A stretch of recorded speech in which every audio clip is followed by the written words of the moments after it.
Hello everyone, my self आकाश। जैसे हम जानते हैं कि हमारा आईसीएसई का मैथ्स एग्जाम 4 मार्च को होने वाला है, इसलिए मैं आया हूं आप लोग के लिए कैसे कैसे चैप्टर वाइज मार्क्स डिस्ट्रीब्यूशन को लेकर। तो जैसे हम जानते हैं कि हमारा एग्जाम 4 मार्च को होने वाला है, तो पहले मैं आपको बता दूं इसके पैटर्न।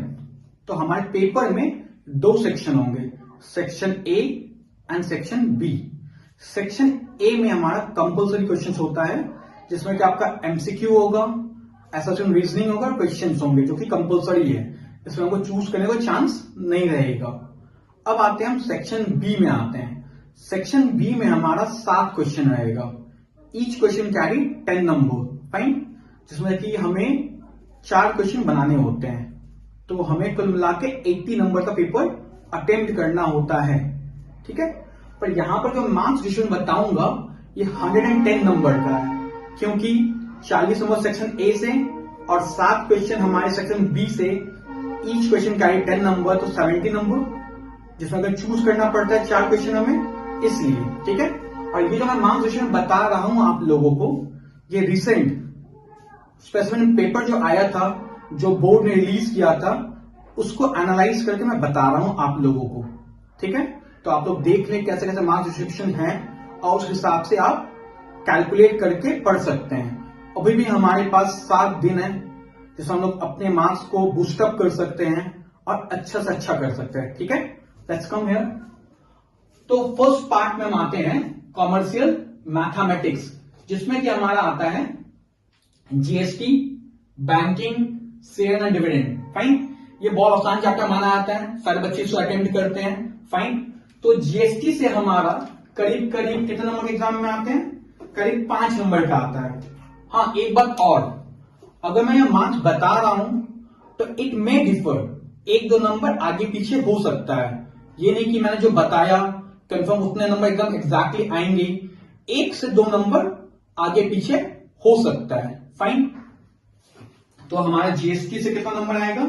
जीएसटी में से हमारा कुल नंबर आएगा 5 मार्क्स का, फाइन। फिर आते हैं बैंकिंग। जीएसटी पता है सबको, बहुत आसान का है, सीजीएसटी, एसजीएसटी, इंट्रा, इंटरस्टेट, ठीक है। आउटपुट टैक्स, इनपुट टैक्स, यही निकालना है, टफेस्ट नहीं होता है। बैंकिंग में मानते इजी है, बस फॉर्मूला, मैच्योरिटी वैल्यू, इंटरेस्ट निकालना है, काफी है। तो बैंकिंग से हमारा 4 नंबर का क्वेश्चन आता है। अब आते हैं share dividend, nominal value, market value, dividend, income, इस पे क्वेश्चन आता है, नंबर ऑफ शेयर्स निकालना आता है, एनुअल डिविडेंड निकालना आता है, ये सब क्वेश्चन आते हैं। तो हमारा शेयर डिविडेंड से कुल मिला के 4 नंबर का क्वेश्चन आएगा। तो इस हिसाब से हमारे पास जो कॉमर्शियल मैथ्स था हमारा 1, 2, 3, जीएसटी, बैंकिंग, शेयर डिविडेंड, तो इससे करीब करीब हमारा 13 नंबर का मार्क्स आ सकता है। इट मे डिफर 1 से 2 मार्क्स से डिफर कर सकता है, फाइन, ज्यादा नहीं, 1 से 2 मार्क्स मैक्सिमम। अब आते हैं अलजेब्रा, मोस्ट इंपॉर्टेंट पार्ट, ये मोस्ट इंपॉर्टेंट सेक्शन भी आप लोग का। सबसे पहले आते हैं लीनियर इनइक्वालिटीज, ये बहुत इजी होता है हमारा, ये हमारा कैरी करता है 4 नंबर, ठीक है। अब आते हैं quadratic equation. Quadratic equation middle term करना होता है, सजाड़िया मेथड करना होता है, डिटरमिन हमें, और उसमें हमें प्रॉब्लम भी सॉल्व करना होता है, ठीक है। प्रॉब्लम दे देते हैं, उससे हमें क्या करता है, पहले इक्वेशंस लिखना पड़ता है और फिर इसको सॉल्व करना पड़ता है। Quadratic equation ax² plus bx plus c, ठीक है। चलो, इससे हमारा कितना नंबर का आएगा? 8 नंबर का आने वाला है, फाइन। अब आते हैं रेशियो प्रोपोर्शन, ये भी बहुत आसान सा चैप्टर है, इसमें कॉम्पोनेंट डिविडेंडो में करना है, ऑल्टरनेटो करना है, और बहुत सारे प्रोसेस होते हैं, ये भी आसान सा प्रोसेस है हमारा। तो हम इसमें आते हैं कितना नंबर? 4 number, fine. मैट्रिसेस हमें पता ही है, मैट्रिसेस के बारे में, ये आसान भी होता है, ठीक है। तो इससे हमारे आने वाले हैं 4 नंबर। अब आते हैं रिमाइंडर एंड फैक्टर थ्योरम, ये भी एक आसान सा चैप्टर है हमारा, जो कैरी करता है हमारा 5 नंबर, फाइन। अब आते हैं एपी, ये भी आसान सा चैप्टर है हमारा, ये कैरी कर रहा है हमारा 3 नंबर। और फिर आते हैं जीपी पे, जीपी कैरी करता है हमारा 4 नंबर।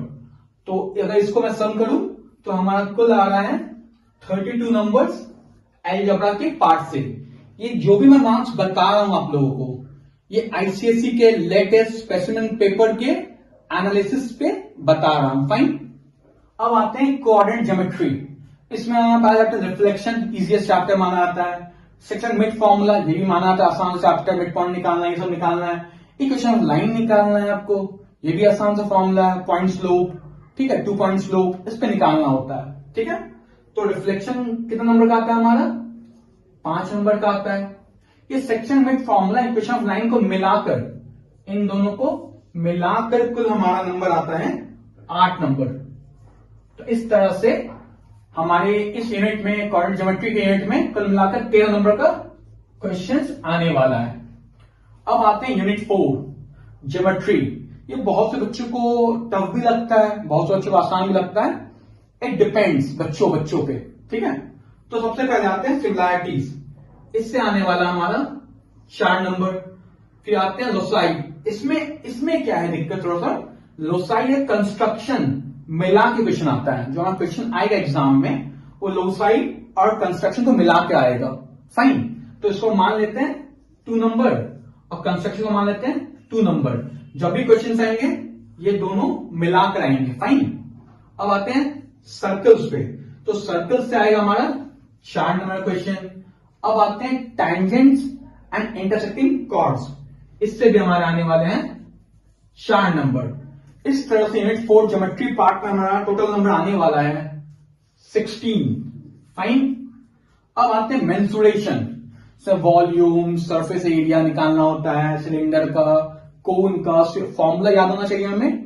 और थोड़ा सा हमें अपना दिमाग यूज करना पड़ता है कि किस चीज को पूछ रहा है। सरफेस एरिया पूछ रहा है, वॉल्यूम पूछ रहा है। ठीक है, तो मेंसुरेशन तो कुल मिला के हमारा आने वाला है 12 नंबर। तो इसमें एक ही यूनिट चैप्टर है हमारा सिलेंडर, कोन एंड स्फीयर। तो इस यूनिट से कुल मिला के हमारा 12 नंबर का क्वेश्चन आने वाला है। अब आते हैं मैथ्स का सबसे इंपॉर्टेंट चैप्टर ट्रिग्नोमेट्री में आते हैं। सबसे पहले चैप्टर है हमारा ट्रिग्नोमेट्रिकल आइडेंटिटीज। इसमें हमारा जो आने वाला है ये अप्रॉक्स 4 नंबर का आने वाला है। फिर आते हैं हम हाइट एंड डिस्टेंस। ये भी इजी माना जाता है। अगर आपसे क्वेश्चन प्रैक्टिस करें, प्रीवियस ईयर क्वेश्चंस देखें, स्टैंडर्ड बोर्ड क्वेश्चन देखेंगे तो आपको लगेगा कि ये आसान क्वेश्चन है हमारा। तो इससे हमारा आ रहा है 6 नंबर। इस हिसाब से हमारा इस यूनिट में कितना नंबर आ रहा है? 10 नंबर। टोटल कितना? 10 नंबर आ रहा है। फाइन।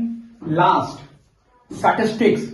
ये हर बच्चे करते हैं। ये माना जाता है इजीएस्ट चैप्टर और इस पर आप अपना फुल मार्क्स स्कोर कर सकते हैं। तो सबसे पहले आते हैं ग्राफिकल रिप्रेजेंटेशन।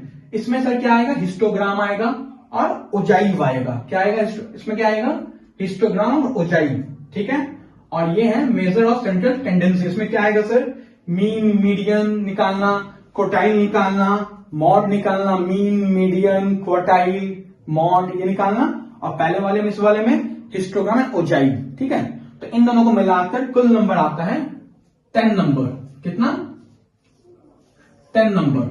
और the easiest chapter of our maths probability. इसमें से आता है हमारा 4 नंबर। ये हम आसानी से कर सकते हैं। ठीक है, तो इनको इस सेक्शन में हमारा कितना नंबर आ रहा है? 14 नंबर। इस तरह से मैंने आपको मार्क्स डिस्ट्रीब्यूट कर दिया है लेटेस्ट स्पेसिमेन पेपर के रिस्पेक्ट में, कि जैसे उन लोगों ने क्वेश्चन पेपर बनाया था तो उसमें कितना कितना किसमें मार्क्स आए हैं, तो मैंने ये अलॉट कर दिया आप लोगों के लिए। अब आप लोग ये देखकर आप लोग अपने हिसाब से कर सकते हैं कि किसी मुझे कितना पढ़ना है, किसी मुझे कितना टाइम देना है। बट अकॉर्डिंग टू मी हम लोग सबसे पहले ये कर सकते हैं, यूनिट 1 कर सकते हैं, कॉमर्शियल मैथमेटिक्स, बहुत आसान सा चैप्टर, जल्दी हो जाता है। फिर अलजेब्रा कर सकते हैं और उसके बाद हम कोऑर्डिनेट ज्योमेट्री कर सकते हैं। अगर ये तीनों हम सेक्शन कर लेते हैं तो आई थिंक अप्रॉक्स 35, 45, 48, 58, मतलब मान लीजिए ना अप्रॉक्स 50 नंबर आप कर लीजिएगा। ये तीनों सेक्शन करिएगा तो अप्रॉक्स 50 नंबर कर लीजिएगा।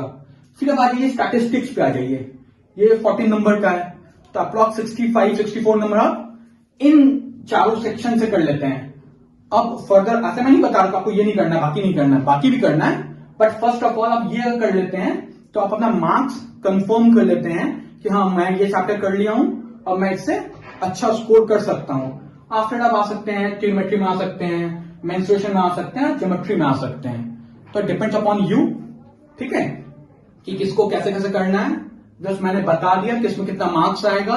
जो मार्क्स डिफरेंस हो सकता है 1-2 नंबर का, आगे पीछे हो सकता है, बाकी जो मैंने बताया इस तरह से नंबर आएगा। तो आप इस चीज को देखकर अपने टाइम को डिस्ट्रीब्यूट कर लें कि कैसे कैसे हमें तैयारी करना है और कौन सा सेक्शन पहले करना है। फाइन। तो आप लोगों के लिए कि आप लोग थोड़ा अच्छा सा पेपर दे पाए, आप लोगों को पेपर में कोई दिक्कत ना हो, तो मैंने सोचा है कि आप लोग के लिए सारे चैप्टर वाइज क्वेश्चंस लेके आऊं, previous year sample paper, special paper questions मैं कराऊं आप लोगों को। तो मैं चाह रहा था कि कल रात से 8 बजे से मैं आप लोग के लिए लाइव आऊं और ये सब सारे चैप्टर्स के जो प्रीवियस ईयर क्वेश्चन है, जो सैंपल पेपर क्वेश्चंस हैं, जो स्पेशल पेपर क्वेश्चंस हैं, उन सबको सॉल्व कराऊं, जो कि आप लोग कर लेंगे तो आप लोग को थोड़ा आसान हो जाएगा पेपर सॉल्व करने में, और हो सकता है आप लोग बहुत अच्छा मार्क्स स्कोर कर सकते हैं। तो अगर आप लोग चाहते हैं कि मैं आप लोग को ये लाइव क्लास दूं, तो आप लोग ट्यूटर ऑर्बिट को सब्सक्राइब करें और इस वीडियो में जितना मैक्सिमम से मैक्सिमम लाइक और कमेंट कर सकते हैं करें। ओके बच्चे, ऑल द बेस्ट बच्चे। आप आराम से, अगर अभी भी आपका 7 दिन बचा हुआ है, आप आराम से तैयारी करके अच्छा से अच्छा मार्क्स स्कोर कर सकते हैं। ओके, ऑल द बेस्ट बच्चों।